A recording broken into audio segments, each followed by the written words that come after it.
Then intranet and extranet links. What is intranet? Intranet is a private information network. That is the electronic network which is established within the organization. It looks like as if it is a website. It has all the features of a website, but it is not open to the public. Others cannot access. Only the internal employees or internal members of the organization can access that network. That is why it is called intranet. That means within the organization. It is also a very popular means of communication.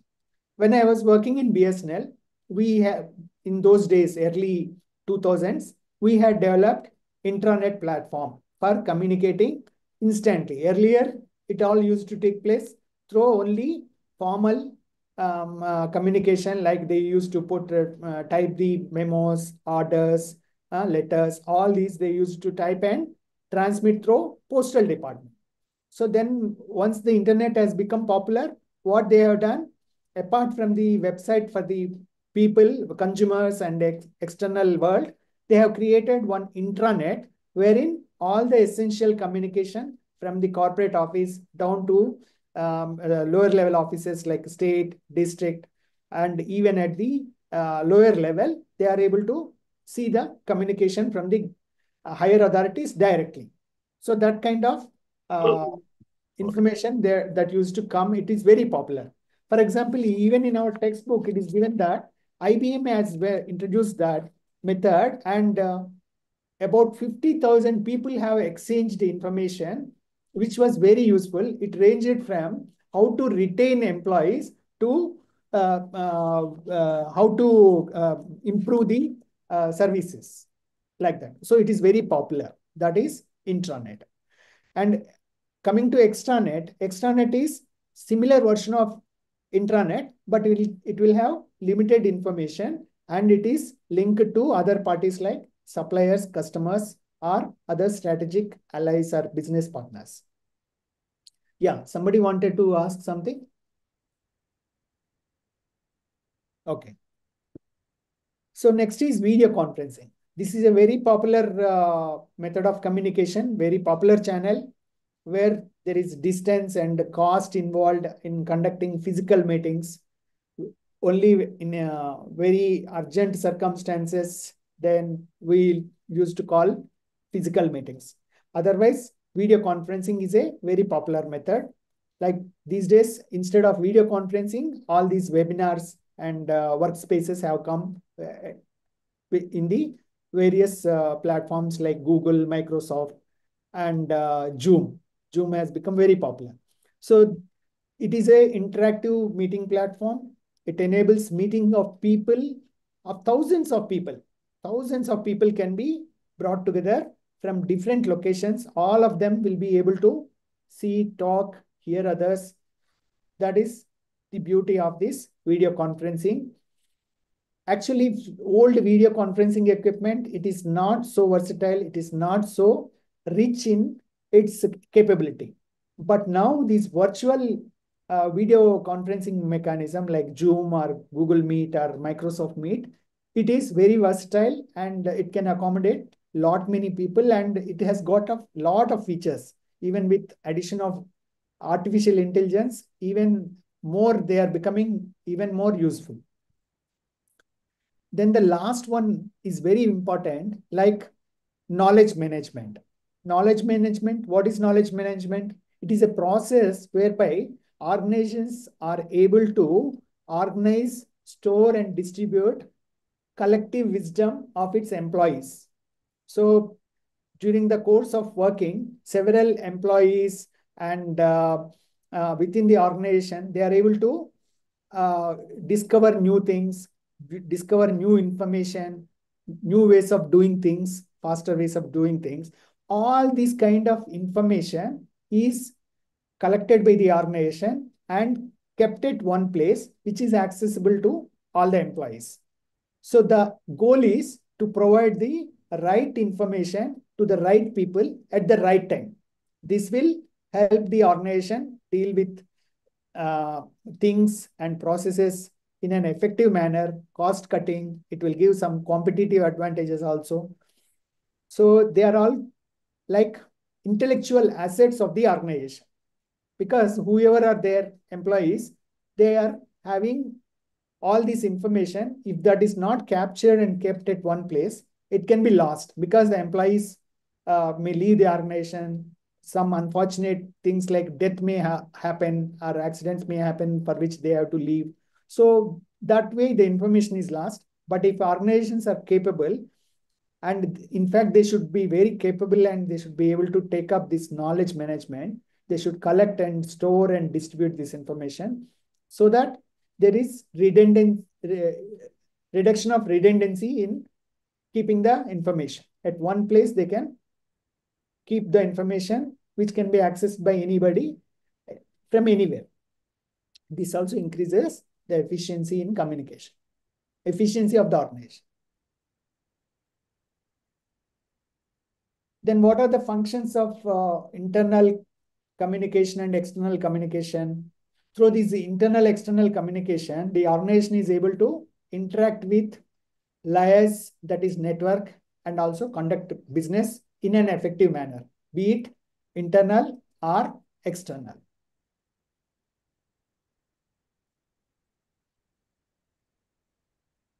One minute.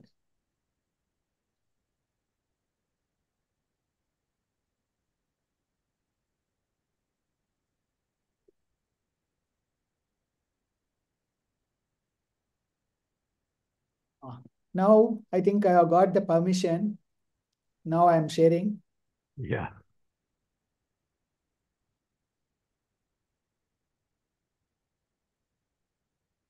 Okay, are you able to see now?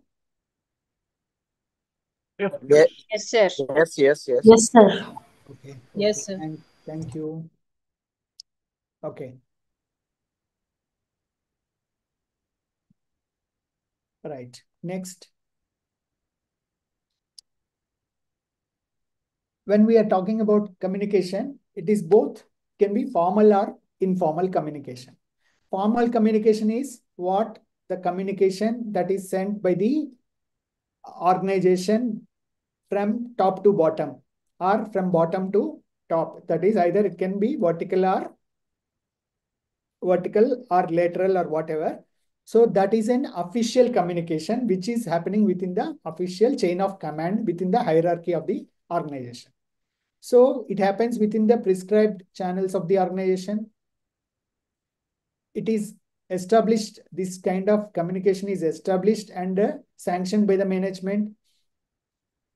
Then, as opposed to formal communication, informal communication is the unofficial and spontaneous communication method. This is not within the prescribed channels of the organization. It is created and also spread spontaneously through unofficial channels and networks by the interested people, the employees themselves mostly. Then the messages and communication in that informal communication may or may not pertain to the organization's professional or official activities. It may be purely personal or social, which may not be related to organization at all. But sometimes even the organizational related activities also may be shared or discussed there. Then interpersonal and group communication. Interpersonal communication is the communication that is happening between two persons. Whereas group communication is the communication that is happening between two or more persons or groups or the departments. This is the interpersonal and group communication. Coming to, we have discussed there the formal and informal communication methods. But also there is something called formal and informal communication channels, through the channels through which the formal communication and informal communication takes place. So the formal channels include all those channels which are established by the organization to transmit the messages related to the professional activities of the members. Like we have discussed various methods, like email is one formal channel. Then this video conferencing is another formal channel. The intranet is one formal channel. Then all the letters, memos, reports, all these are official channels through which the communication takes place. Then the informal channels, these are the channels created spontaneously and they emerge in response to the individual choices, not out of any requirement from the organization per se. So the difference between formal and informal communication. So formal communication is based within the formal organizational relationships. That means from one level of hierarchy to the other. So it moves from top to bottom or bottom to top, either vertical, downward, or upward communication.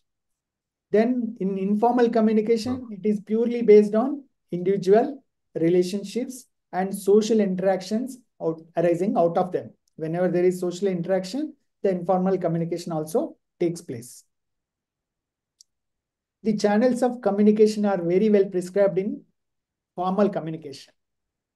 So they clearly tell that these are the communication channels that can be used. You should not be using any other modes of communication because there are risks associated with those using other than permitted channels.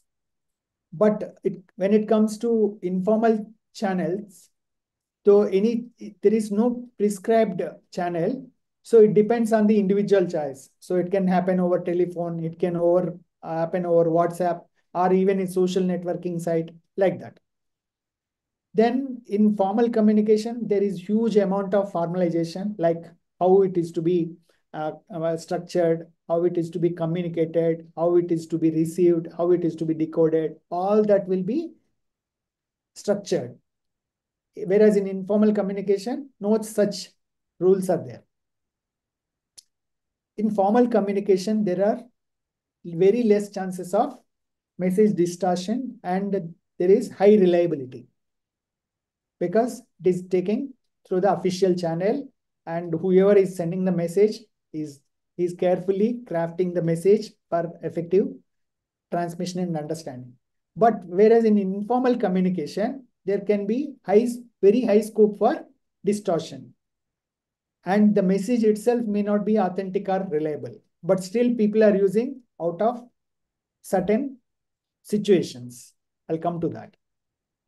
In formal communication, it is mostly written and documented, and informal communication, nothing is written. It is purely oral and undocumented communication. So how the communication takes place within the hierarchy is normally in small groups. This is the three methods are there, like chain, wheel, and all channel. In chain is the first, you can see in the diagram, in the chart, one chain under chain, you see there are several people who are able to communicate from one to one. That is called chain method. Then wheel. It is something like wheel, hub and spoke, like all of the people will have to communicate to one designated person. And the transmission can take place from one person to the other only through the central person who is interested with the coordination. When it comes to all channel, all the members are free to choose their own transmission method. Either they can go to the next higher level or lower level or directly communicate across to another person to whom they don't belong to the same group. So this normally happens in self-managed teams. So Sir, it's very free kind of this thing. Yeah. sir, Yeah. in the chain case, that means one individual can get connected to only another one individual, not to Exactly. many, Exactly. isn't That it? is within the hierarchy or in the same department, same group. But in the chain, that parallel level communication is not included. No, chain parallel is not possible. It is not permitted. Like it depends on the organization. Which method the organization chooses, it depends. It can choose either chain or wheel or all channel. It depends. Suppose it says wheel is only permitted. That means if there are a department of, say, operations, so there will be vice president, there will be below that managers, there will be below assistant managers. So all those managers will report to the vice president. So only the vice president can communicate to the other managers. That is in the wheel,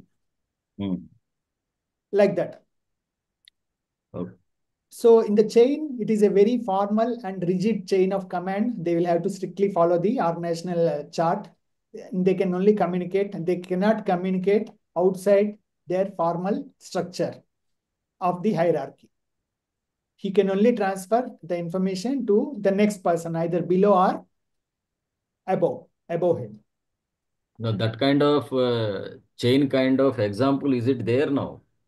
Yeah, it is there because each organization is functioning in silos. It is called a departmental kind of working. The all channel method is not preferred because I told you, know, there are positive things as well as negative things. So to avoid the negative things, they, in general, whether the organization prescribes or not, they follow the chain command. Okay, even when I was working in another organization related to electricity, I was communicating only at my level to the other officer at the director level. I don't go below him to some CGM or GM and I communicate because it may be received well or it may not be received well. And ultimately, I have to get the job done. So I'll choose the formally to whom he is reporting. I will write at my level, like that only. Right, sir. Right, sir. Thank you. Yeah, that is chain what we have seen. Then in wheel, only one central person controls all the communication. That means everybody will have to communicate to him and he will communicate to others. So he has to be a very strong leader so that he is able to communicate effectively. Then in all channel, the situation is very fluid. Group members can transfer the information across, like from any point to any point. Like it is happening vertical also, lateral also it is happening. Vertical means downward, upward, both it is happening, and also lateral. If you have noticed, something else is also there. There is a diagonal communication, which is not neither upward nor downward nor lateral. It is some other level also they are able to transfer in the other uh, chain of command, right? Like here you can see this person at the bottom, he is able to communicate to the extreme right person. That is only a diagonal communication, not lateral, not upward or downward communication. So this happens mostly in self-managed teams. So in this comparison of these three types of networks in terms of speed, accuracy, and emergence of leader and member satisfaction, what happens? Speed. Which of these three methods is three modes of network is useful for instant communication? Can you please tell me which is the fastest one? Wheels, Wheel wheel is and all again channel. through a central leader. It cannot be fast. All channel is the first. All channels, sir. All channel is the fastest one. And moderate is chain. It has to go from one person to the other. Okay, so from starting person to the ending person, it will have to cross three members. So it will be moderate speed only. But in wheel, so if he has to reach any other person, he has to just cross one person, that is through central figure, to reach the other person. So that is why also it is also fast. And it is all channel, it is direct. So that is why it is the fastest we can say. Then accuracy, where is the accuracy higher? Both in chain and wheel, there is high accuracy because the person is communicating to only one person. There is very less chance of distortion, right? But the accuracy is moderate in all channel because The person is directly communicating with others when it comes to lateral or diagonal communication. So the accuracy is only moderate. It all depends on the person who is transmitting.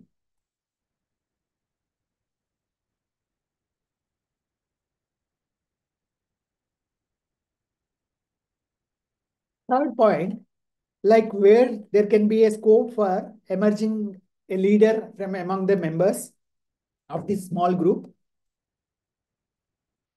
So in a chain, the chances are only moderate. Wheel, the chances are very high. All channel, there is no scope for emergence of any leader. Can you tell me why? Because all are communicating well, and there is Yeah, no superior person or something. exactly. So, but in case of wheel, there is a central person through whom all the communication is happening. So there is a scope for emerging. He is emerging as a leader. That is why we are saying emergence of leader in wheel network, it is very high.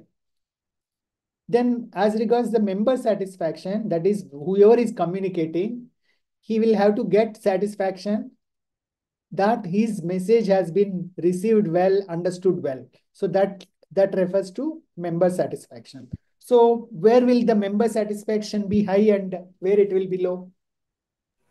All channel will be high, and wheel channel it will be low. Very good, very good. Because here he is able to communicate to any person. So he feels that he has communicated directly and intended message is conveyed. But that same doesn't happen in chain. If he has to start with the first person and reach the last person, so he doesn't get any satisfaction because he doesn't know whether the message has reached the person correctly and whether it has been decoded correctly and the same meaning he has got or not, he doesn't. So that is why it is moderate and it is low in wheel, but very high in all channel network. Then informal channels. One of our friends was asking about informal channels. What is grapevine? Grapevine is in any organization or a company, this is the one most important source of information, which is informal in nature. What are the features of this grapevine? It is not controlled by the organization or its managers. And another important factor is that it is perceived by most of the employees as being more reliable, more believable than the formal communications by the top management. Okay, so it is transmitted through informal channels. So they place more reliability and more belief on these channels, that they take it as the 100% accurate. Then it is largely used to serve the self-interest of the people within the organization or the group. So when does the rumors take place? When it is important to people, when there is ambiguity, when there is anxiety. Like for example, so it is the time for the organization to send increment letters, right? So at that time, uh, people will think that yes, so in Infosys, our employer is going to give the increment letters this week, whereas it may or may not be happening at all. But such kind of rumors can start. When there is ambiguity, when there is no clear thing, so people will think that yes, at the time rumors can start.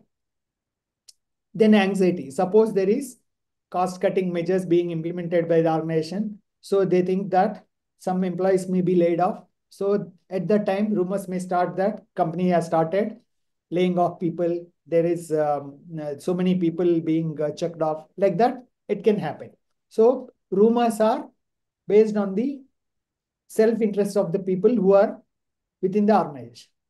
So how can the managers stop the negative consequences of these grapevine? From time to time, they will have to convey the importance decisions. And they also have to publish by which time they will be making the information public. For example, when I was working in telecom, they used to publish every month one newsletter saying what are all the developmental things that they have been taking place, what new projects have been taking, and how projects have been completed, what is the outcome of those projects, what is the utilization, all those things they used to publish in a monthly newsletter. So that kind of thing will help remove the rumors, whether they have been put to use or not, whether there are any delays, because information is not percolating accurately. Then explain the decisions or behaviors which may appear inconsistent or secretive. So when the official organization itself communicates that, yes, we are going to release the increment letters, say by the end of March, so it will stop all this rumor mill. Then emphasize the downside as well as the upside of the current decisions or future plans.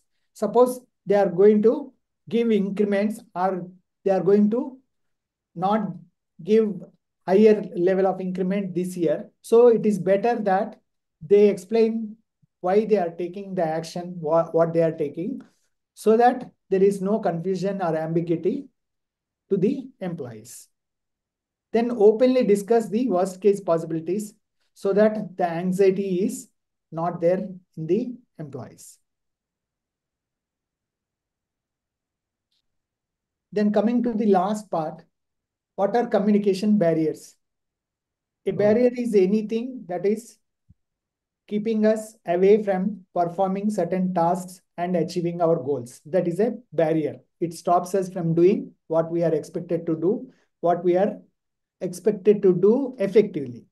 And in respect of communication, anything that is preventing effective communication from the sender to the receiver, that is accurate transfer of understanding, if it is not able to convey, then that is called a communication barrier.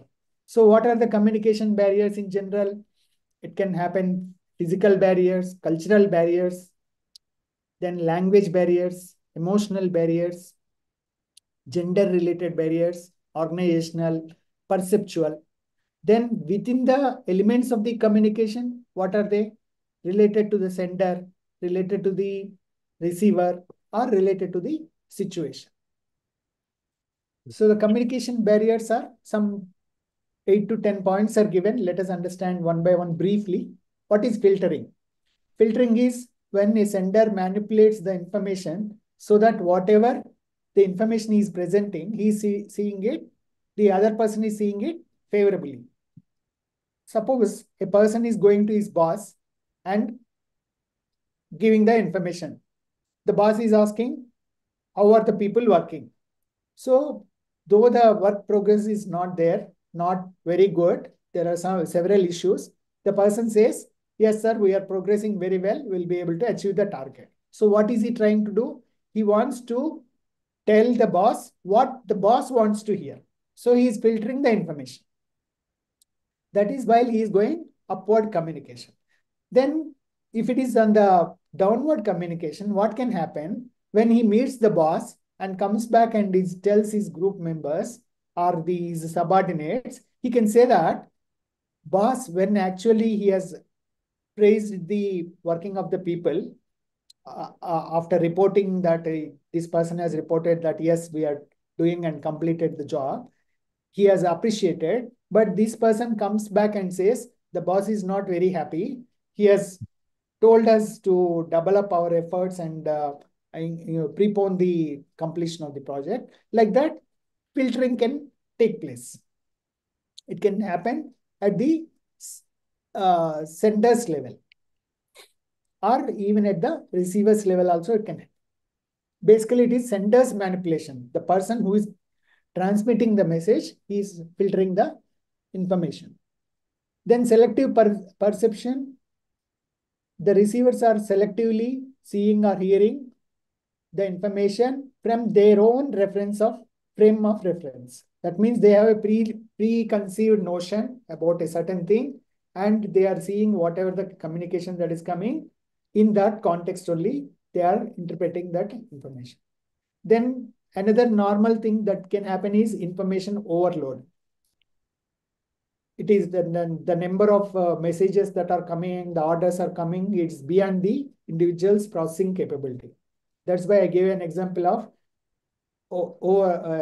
inbox full this thing, and many mails may be also be bouncing. Like there are so many emails coming within the organization to a one person. So what he will do, he will simply select whatever he wants to see, or ignore, or he will pass over the information, or simply forget the information. He will not even be bothered. Then our own emotions also influence the interpretation. If we are afraid, how we'll interpret the personal communication will be one thing. If we are positive, how it will be interpreted is another thing. Then language. Language skills are very highly sought after, and the use of appropriate language, appropriate vocabulary, less use of jargons, all that is very important. Then the age and context influence also. The language a person uses, that is dependent on the age and context, the experience, and the definitions the person gives to the words he uses the most. Then communication apprehension. While communicating, the sender may be having certain tension or apprehension in giving oral communication or written communication or both. So that can also be a barrier to effective communication, because he will not be able to encode properly, understand the receiver properly. Then what are the current issues in communication? There are gender differences. How women communicate, how men communicate, there is a wide difference. Women in general, they speak and hear a language of connection and intimacy. That is, they want to promote mutual understanding. Whereas men speak or hear a language of status, power, and independence. They essentially want to give advice. When the woman is talking about something, she only wants the man to understand. He is interested in giving advice. So the men are more direct than women in conversation. They have no inhibitions. They can talk openly and directly in the conversation, as compared to the women. Women will be very indirect, very discreet in talking and communicating. But men are more direct. Then silence is also a very powerful means of communication. It is generally ignored, but it is conveying a lot of meaning. So sometimes it may be conveying anxiety, sometimes it may be conveying fear, sometimes a non-agreement or dissatisfaction of the member, dissenting member, frustration, anger. All these, when the emotional turmoil is there in the person, so it is better not to communicate, so he will keep quiet. So that silence is also a cause of, it's also a barrier. So how to remove this problem? The sender needs to elicit response by talking. He has to elicit the information or understanding directly from the member, directly, despite his silence. When the silence is there, suppose you all are silent, so I still want to ask you whether you are all getting the communication, whether you are able to hear me, see me properly. I will ask. So are you able to hear me? Yes, sir. Yeah. Yes, sir. Yeah.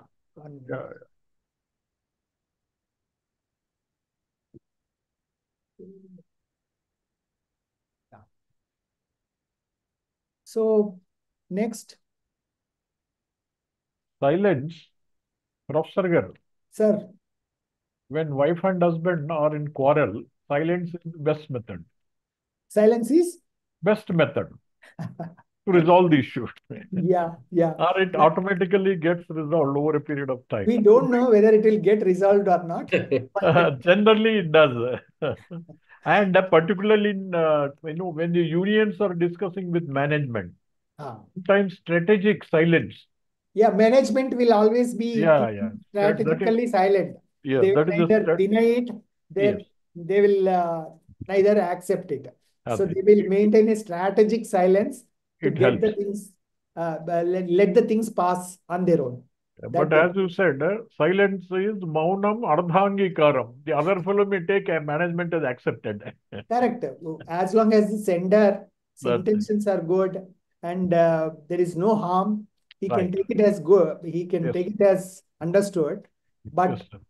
to get the effective implementation of any message or action that is required on the message, so he has to get a confirmation. He cannot keep silent, right?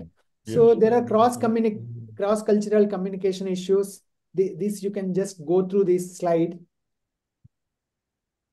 Then there are some 10 points that are given for how to improve the organizational communications, like following it up, whether the intended message has been received by the other person, then regulating the information flow, like how much information is to be given, whether there is overload, whether the quality is good, all this can be regulated.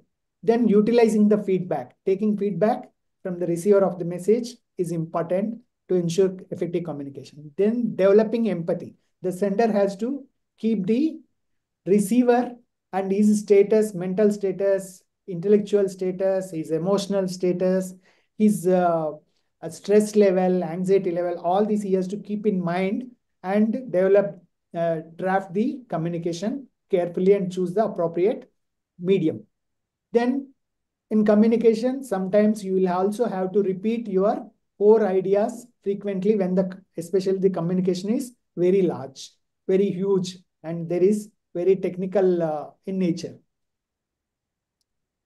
Then communication, wherever it is possible, it should be one which encourages mutual trust between the persons involved, like superior subordinates or colleagues. Then effective timing, when the communication is to be given, along with what, before what or after what, so with which it should not coincide. Like that also very important point to be taken care of. Then simplifying the language. This will help in effective understanding. Effective listening on the part of the listener, on the part of the receiver. So effective listening, that is, he's putting his emotions aside, his perceptions aside, his frame of mind aside, that will help in trying to understand the intended message. Then using the grapevine. This can be used when it is going to supplement the actual message only, and it should not be used to distort. And it can be used to only where there is distortion of the official message that is going through. That can be used for clarifying the official messages. Then the last one, promoting ethical communication is very important. There should not be any intentional deception of another person. We should not be harming any other person. Everybody should be treated in a fair and just manner. Management has the right to gather intelligence, but spying, if it is illegal, should not be done. Like this, the ethical communication methods should be followed. So this was a very lengthy topic. I hope you people have got the gist of the communication unit. So I'll take leave for right now because the next lecture may be going on. Thank you, sir. Thank you. Thank you, everyone. Have a nice day. Thank you, sir. Okay. Thank you, sir. Thank you, sir. Thank you, sir.